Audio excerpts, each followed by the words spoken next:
Welcome to 108 news Telugu బులెటిన్లో ముందుగా headlines. Siddipet Hanumakonda రహదారిపై రాకపోకలు పునఃప్రారంభం. హైడ్రా కీలక నిర్ణయం, నిర్మాణ దశలో ఉన్న ఇళ్లను మాత్రమే కూల్చేస్తున్నాం, రంగనాథ్ వివరణ.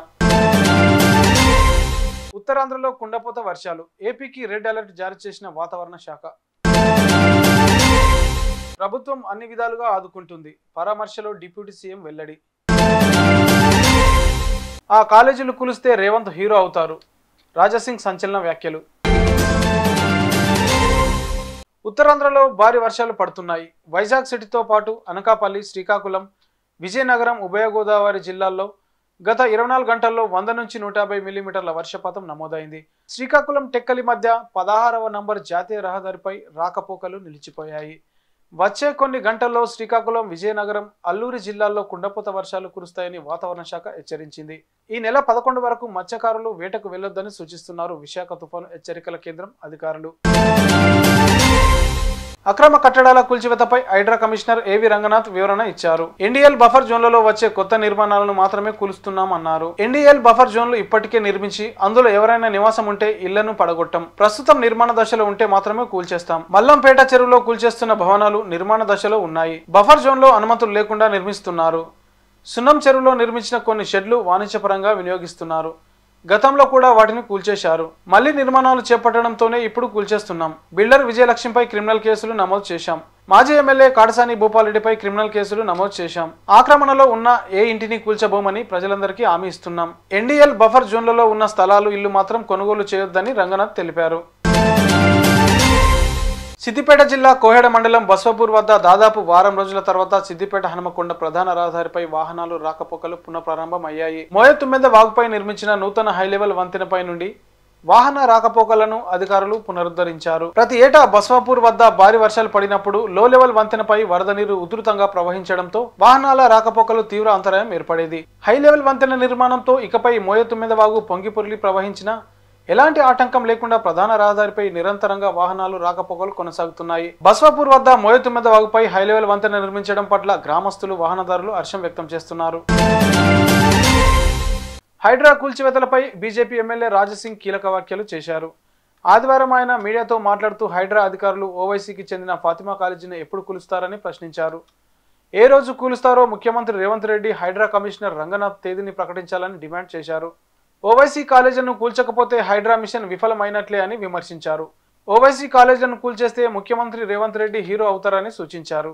ఈరోజు హైడ్రా అధికారులు బోరాబండ సున్నం చెరువు పక్కనే ఉన్న బిల్డింగ్స్, ఇల్లులు డిమాలిష్ చేస్తున్నారు. నేను హైడ్రా కమిషనర్ గారికి, అదేవిధంగా తెలంగాణ ముఖ్యమంత్రి గారికి ఇంతకుముందు కూడా చెప్పిన, ఇవాళ కూడా చెప్తున్నా, ఈ ఫాతిమా ఓవైసీ కాలేజ్ని మీరు ఎప్పుడు డిమాలిష్ చేస్తారు? వాళ్ళకి నోటీస్ కూడా పంపించేసినారు. మళ్ళీ ఇంకా లేట్ ఎందుకు అవుతుంది? ఇవాళ జనాలు అంటున్నారు ఈ హైడ్రా కాదు, ఇది హైడ్రామా నడుస్తుంది. పేదోళ్ళది ఇల్లులు పొలగొట్టడానికి ఇమీడియట్గా వీళ్ళ దగ్గర జేసీపీలు, పెద్ద పెద్ద మిషన్లు దొరుకుతుంది. మళ్ళీ ఈ ఫాతిమా కాలేజ్ని పలగొట్టడానికి ఎందుకు ఇంత లేట్ అవుతుంది? ఏదో కాంప్రమైజ్ అయిపోయిందా ముఖ్యమంత్రికి, ఎంఐఎంఓలకి? లేక అక్బరుద్దీన్ ఓవైసీ వార్నింగ్ ఇస్తే ముఖ్యమంత్రి గారు భయపడ్డారా అని జనాల్లో ఈ విధంగా ఒక చర్చ జరుగుతుంది. నేను రేవంత్ రెడ్డి ముఖ్యమంత్రి గారికి ఒక్క మాట చెప్తున్నా, మీరు ఇంత పెద్ద ఎత్తున హైడ్రా ఒక కమిటీని మీరు యాక్టివ్ చేసినారు, దానికి ప్రత్యేకంగా ఒక కమిషనర్ అపాయింట్ చేసినారు.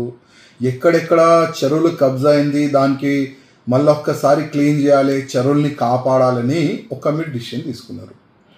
కానీ ఎప్పటి వరకు మీరు ఓవైసీ కాలేజ్ని డిమాలిష్ చేయరు, అప్పటి వరకు మీరు ఫెయిల్ అనుకోండి. అప్పటి వరకు మీరు ఫెయిల్. ఏ రోజు మీరు ఫాతిమా ఓవైసీ కాలేజ్ని డిమాలిష్ చేస్తారు కదా, మొత్తం తెలంగాణకి మీరు హీరో అవుతారు. నేను ఓపెన్ చెప్తున్నా, మీరు తెలంగాణకి హీరో అవుతారు. ఎందుకంటే గతంలో ఎన్నో ముఖ్యమంత్రులు వచ్చినారు, కానీ ఈ ఓవైసీ బ్రదర్స్కి కుమ్ముకు అయిపోయినారు. ఈ ఓవైసీ బ్రదర్స్కి భయపడి పనిచేసినారు. అదే వీళ్ళు బెనిఫిట్ తీసుకొని చెరువుల్ని కబ్జా చేసుకున్నారు, గవర్నమెంట్ ల్యాండ్ని కబ్జా చేసుకున్నారు. చాలా వరకు వీళ్ళు ఎమ్మెల్యేస్ కానీ వీళ్ళు కార్పొరేటర్స్ కానీ ఒక టీం తయారు చేసి, ఒక మా భాషలో ల్యాండ్ జిహాద్ ఒక టీం తయారు చేసి వీళ్ళు ల్యాండ్ కబ్జా చేసుకున్నారు. ఇప్పుడు ముఖ్యమంత్రి గారు మీరైతే హైడ్రా కమిషనర్ నుంచి ఒక నోటీస్ అయితే పంపించినారు, కానీ డిమాలిష్ ఏ రోజు చేస్తారు తెలంగాణ ప్రజలు డేట్ అడుగుతున్నారు. ఆ డేట్ చెప్పాలని నేను ముఖ్యమంత్రి గారికి కోరుతున్నాను.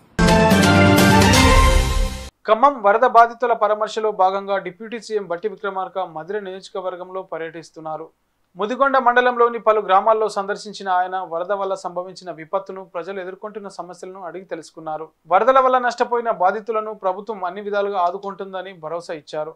కాగా మున్నేరు నదికి మరోసారి వరద ముప్పు పొంచి ఉండడంతో డిప్యూటీ సీఎం బట్టి విక్రమార్క నిన్న రాత్రి సమయంలో హుటాహుటిన ఖమ్మం బయలుదేరి వెళ్లారు. నది వెంట నివసించే ధన్వాయిగూడెం, రమన్పేట్, ప్రకాష్ నగర్, మోతినగర్ సహా పలు గ్రామాల ప్రజలను పునరావాస కేంద్రాలకు తరలించారు. అనంతరం బట్టి పునరావాస కేంద్రాలను సందర్శించి వరద బాధితులను పరామర్శించారు.